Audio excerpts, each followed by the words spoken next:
मराठा आरक्षणासंदर्भात ठाण्यात सुरू असलेल्या साखळी उपोषणाच्या आंदोलनकर्त्यांना भेट देण्यासाठी आमदार जितेंद्र आव्हाड गेले असतानाच त्यांच्या विरोधात घोषणाबाजी झाल्यानं काही काळ तणावाचं वातावरण. मराठा समाजाचे नेते मनोज जरांगे पाटील यांनी उपोषण सुरू केले. त्यांना पाठिंबा देण्यासाठी ठाण्यातही मराठा समाजाच्या कार्यकर्त्यांनी जिल्हाधिकारी कार्यालयाजवळ साखळी उपोषण सुरू केले. या उपोषणाला राष्ट्रवादीचे आमदार जितेंद्र आव्हाड यांनी भेट दिली. मात्र या ठिकाणी कोणीही आमदार किंवा खासदारानं स्टेजवर येऊ नये अशी भूमिका काही आंदोलनकर्त्यांनी घेतली. तसंच मीडियाला बाईटही देऊ नये अशी भूमिका घेतली गेली. तसंच आव्हाड यांनाही विरोध करण्यात आला. अखेर काही क्षणात आव्हाड यांना तेथून पायउतार व्हावं लागलं. मागील काही दिवसांपासून हे उपोषण सुरू आहे. काल सायंकाळी उद्धव बाळासाहेब ठाकरे गटाचे खासदार राजन विचारे यांनी या ठिकाणी भेट देत या आंदोलनाला पाठिंबा दिला. तसंच यावेळी राष्ट्रवादी शरद पवार गटाचे आमदार जितेंद्र आव्हाड यांनी देखील या आंदोलनाच्या ठिकाणी हजेरी लावत या आंदोलनाला पाठिंबा दर्शवला. मात्र ते स्टेजवर जाताच काहींनी त्यांच्या विरोधात घोषणा दिल्या. इथे कोणत्याही आमदार खासदारानं स्टेजवर येऊ नये अशी भूमिकाही घेतली. त्यामुळे काही काळ या ठिकाणी तणावाचं वातावरण निर्माण झालं होतं. यावेळी पोलिसांनी मध्यस्थी केली. मात्र आव्हाड यांनी येथे प्रतिक्रिया देखील देऊ नये अशी भूमिका घेण्यात आल्यानं आव्हाड यांना तेथून काढता पाय घ्यावा लागला.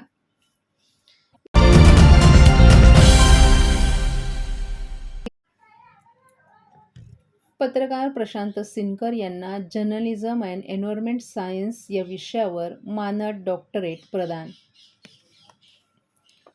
पत्रकारिता करताना पर्यावरण संवर्धनाच्या बहुमूल्य योगदानासाठी जम्मू काश्मीरमधील आंतरराष्ट्रीय स्तरावर काम करणाऱ्या GHRT इंडिया अर्थात विश्व मानवाधिकार संस्था आणि एशियन इंटरनॅशनल युनिव्हर्सिटीच्या सहकार्यानं पत्रकारिता, पर्यावरण आणि सामाजिक सेवा क्षेत्रातील उत्कृष्ट कार्याबद्दल प्रशांत रवींद्र सिनकर यांना मानद डॉक्टरेट प्रदान करण्यात आली आहे.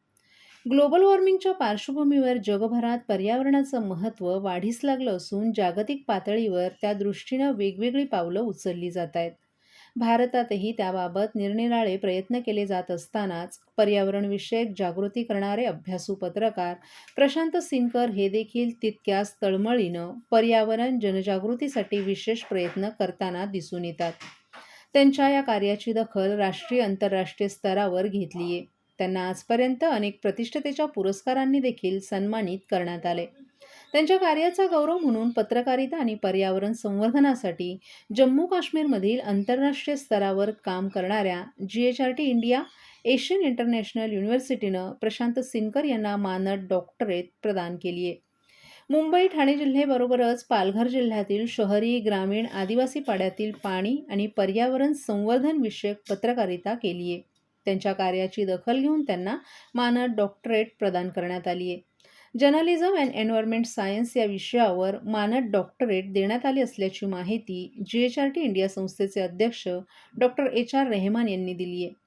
याआधी प्रशांत सिनकर यांना महाराष्ट्र शासनाचा श्री परांजपे पुरस्कार, नेपाळ येथील आंतरराष्ट्रीय पर्यावरण परिषदेत इको 2013 पुरस्कार, भारतरत्न राजीव गांधी पर्यावरण भूषण पुरस्कार, ठाणे महापालिकेचा ठाणे गुणीजन, ठाणे गौरव, पश्चिम बंगाल येथील भारत सरकारशी संलग्न काम करणाऱ्या नव्या फाउंडेशनचा राष्ट्रीय साहित्य शिरोमणी सन्मान 2023, हिंदुस्तान न्यूज नेटवर्क यांचा national icon world achiever book, India star world record असे अनेक पुरस्कार त्यांना मिळाले आहेत.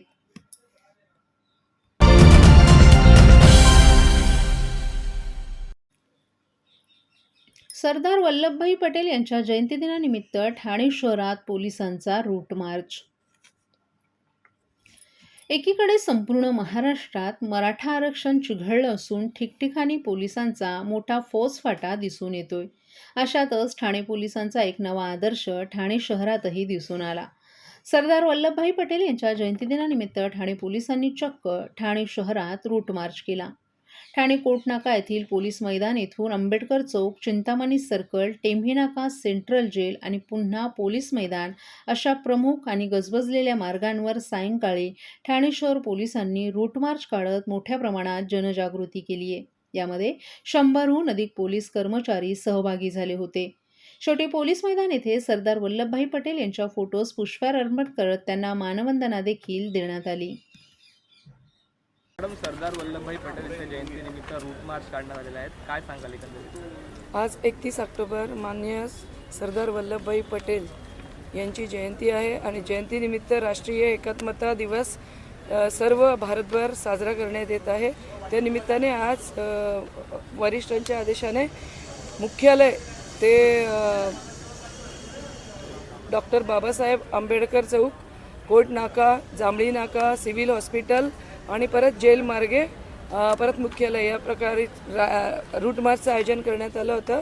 आणि या रूट मार्चमध्ये आमचे RPI साहेब, त्यांचे 5 अधिकारी आणि 100 महिला आणि पुरुष अंमलदार बँड पथक यांनी पथसंचलनामध्ये भाग घेतला होता.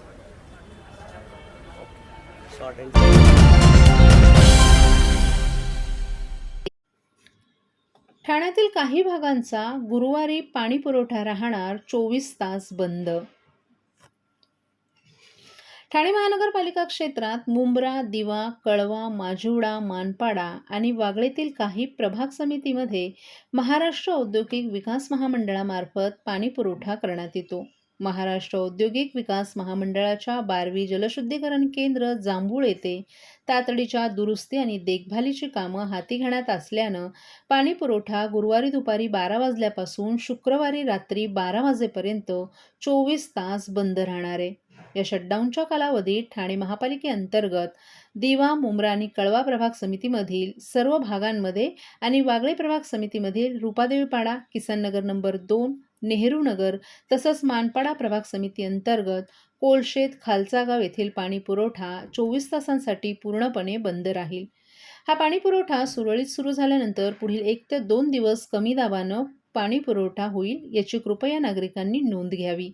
ठाणे महापालिकेमार्फत या पाणी कपातीच्या कालावधीत पाणी काटकसरीनं वापरून ठाणे महानगरपालिकेस सहकार्य करावं असं आवाहन नागरिकांना करण्यात आले.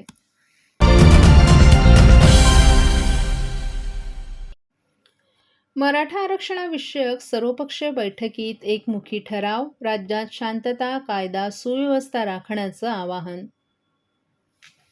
मराठा समाजाला आरक्षण देण्याबाबत सर्वांचं एकमत असून कायदेशीर बाबी पूर्ण करूनच टिकणारं आरक्षण देण्यासाठी राज्यातील सर्वच पक्ष एकत्रितपणे काम करायला तयार आहेत. मात्र राज्यात कुणीही कायदा हातात घेऊ नये, राज्यातील शांतता तथा कायदा आणि सुव्यवस्था अबाधित ठेवावी असं आवाहन आज सह्याद्री अतिथीगृह येथे झालेल्या सर्वपक्षीय बैठकीत करण्यात आले. तसंच या सर्व प्रयत्नांना उपोषणकर्ते मनोज जरांगे पाटील यांनीही सहकार्य करावं आणि आपलं उपोषण मागे घ्यावं असं आवाहन करणारा ठराव सर्वपक्षीय बैठकीत घेण्यात आलाय. या बैठकीच्या अध्यक्षस्थानी मुख्यमंत्री एकनाथ शिंदे होते.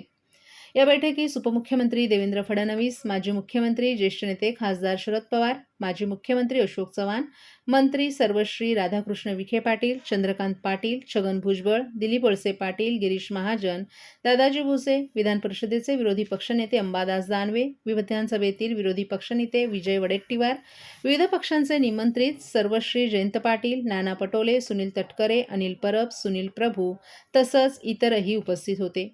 याशिवाय मुख्य सचिव मनोज सैनिक, महाधिवक्ता बिरेंद्र सराफ, सामाजिक न्याय सचिव सुमंत भांगे आणि इतर वरिष्ठ अधिकारीही उपस्थित होते. या ठरावात पुढे असं म्हटलं आहे की मराठा आरक्षणाविषयी कायदेशीर कार्यवाही शक्य तितक्या लवकर करण्यात यावी, मात्र त्याला आवश्यक तो वेळ देणं गरजेचं आहे.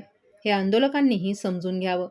राज्यामध्ये ज्या हिंसेच्या घटना घडल्या आहेत आणि घडत आहेत त्या अयोग्य असून आम्ही त्याबद्दल तीव्र नापसंती व्यक्त करतो. राज्यात कुणीही कायदा हातात घेऊ नये, राज्यातील शांतता तथा कायदा आणि सुव्यवस्था अबाधित ठेवावी असं आवाहन देखील करण्यात आले. यावेळी मुख्यमंत्री एकनाथ शिंदे यांनी मंत्रिमंडळ बैठकीत मराठा आरक्षण विषयक घेतलेल्या निर्णयांची माहिती दिली. सरकार प्राधान्यानं कायदा आणि सुव्यवस्था अबाधित ठेवण्याकडे लक्ष देत असून महाराष्ट्रात जातीजातींमध्ये सलोख्याची संस्कृती टिकवणं महत्त्वाचं आहे. आपल्या सगळ्यांचा उद्देश मराठा समाजाला आरक्षण देण्याचा असून सर्व पक्ष संघटनांनी आपापल्या भागात याविषयी आपल्या कार्यकर्त्यांना समजावून सांगितलं पाहिजे. एकीकडे आपण सर्वोच्च न्यायालयात क्युरेटिव्ह याचिकेद्वारे राज्य शासनाची भूमिका भक्कमपणे मांडत आहोत. त्यासाठी न्यायमूर्ती दिलीप भोसले यांच्या अध्यक्षतेखाली सल्लागार मंडळ नियुक्त केले. तर दुसरीकडे आपण मागासवर्ग आयोगाला नव्यानं एम्पिरिकल डाटा गोळा करण्याचे निर्देश देण्यात आल्याचंही मुख्यमंत्री एकनाथ शिंदे यांनी सांगितलं. यावेळी उपमुख्यमंत्री देवेंद्र फडणवीस यांनी देखील न्यायालयीन प्रक्रियेद्वारे मराठा समाजाचं मागासलेपण सिद्ध करण्यासाठी सर्वतोपरी पावलं उचलण्यात येतील, तसंच राज्य मागासवर्ग आयोगाच्या माध्यमातून त्रुटी नसलेला परिपूर्ण डाटा विहित कालावधीत गोळा करण्यात येणार असल्याचंही सांगितलं. यावेळी महाधिवक्ता बिरेंद्र सराफ यांनी देखील न्यायालयीन प्रक्रियेबाबत माहिती दिली. प्रारंभिक सामाजिक न्याय विभागाचे सचिव भांगे यांनी न्यायमूर्ती संदीप शिंदे समितीनं आजपर्यंत केलेल्या कार्यवाहीची माहिती दिली. तसंच जिल्हाधिकारी यांनी सर्व तहसीलदार यांना कुणबी नोंदी असलेल्या प्रमाणपत्र देण्याबाबत निर्देश देण्याचंही त्यांनी सांगितलं. काय आंदोलन आहे, आपलं उपोषण जे आहे ते मागे घ्यावं, अशा प्रकारचं सर्व लोकप्रतिनिधींनी, सर्व पक्षाच्या नेत्यांनी एकमताने तशा प्रकारचा ठराव आजच्या बैठकीमध्ये केलेला आहे. माझी मनोज जरांगे पाटील यांना आपल्या माध्यमातून देखील विनंती आहे की आमचा प्रामाणिकपणा आणि सरकार करत असलेले प्रामाणिक प्रयत्न यावर आपण विश्वास ठेवावा.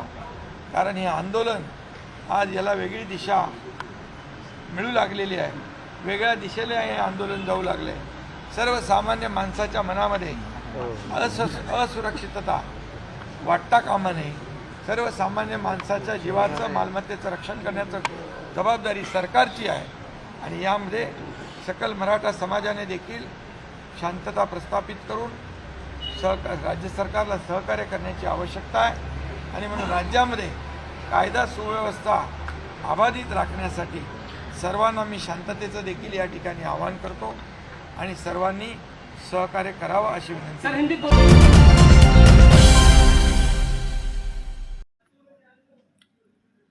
खासदार राजन विचारे यांचा ठाण्यात सुरू असलेल्या मराठा समाजाच्या आमरण साखळी उपोषणाला पाठिंबा. मराठा आरक्षणाच्या मागणीसाठी अंतरवाली सराटी या गावात उपोषणाला बसलेले नेते मनोज जरांगे पाटील यांना पाठिंबा दर्शवण्यासाठी ठाण्यात सकल मराठा समाजाच्या वतीनं साखळी उपोषण सुरू करण्यात आले. या साखळी उपोषणादरम्यान उद्धव बाळासाहेब ठाकरे गटाचे खासदार राजन विचारे यांनी देखील ठाणे जिल्हाधिकारी कार्यालयाजवळ सुरू असलेल्या साखळी उपोषण आंदोलनकर्त्यांची भेट घेतली. यावेळी त्यांनी मराठा समाजाच्या या आमरण उपोषणाला आपला पाठिंबा दिला. नुकताच त्यांनी पंतप्रधान नरेंद्र मोदी यांनाही पत्राद्वारे आरक्षणाबाबत संसदेचा विशेष अधिवेशन बोलवण्यासंदर्भात पत्रही पाठवलं होतं. या पत्रात त्यांनी स्वातंत्र्याच्या 75 वर्षांनंतरही मराठा समाजाला आरक्षण मिळालं नाही. आज या समाजाला न्यायाची गरज असल्याचं त्यांनी म्हटलं आहे. महाराष्ट्रात मराठा आरक्षणाच्या धर्तीवर सद्यस्थितीत असलेलं तणावाचं वातावरण लक्षात घेता संसदेत विशेष अधिवेशन बोलवावं अशी मागणी त्यांनी पंतप्रधान नरेंद्र मोदी यांच्याकडे केली होती. त्यानंतर त्यांनी ठाण्यात सुरू असलेल्या मराठा आंदोलकांच्या साखळी उपोषणाला भेट देत आपला पाठिंबाही दर्शवला.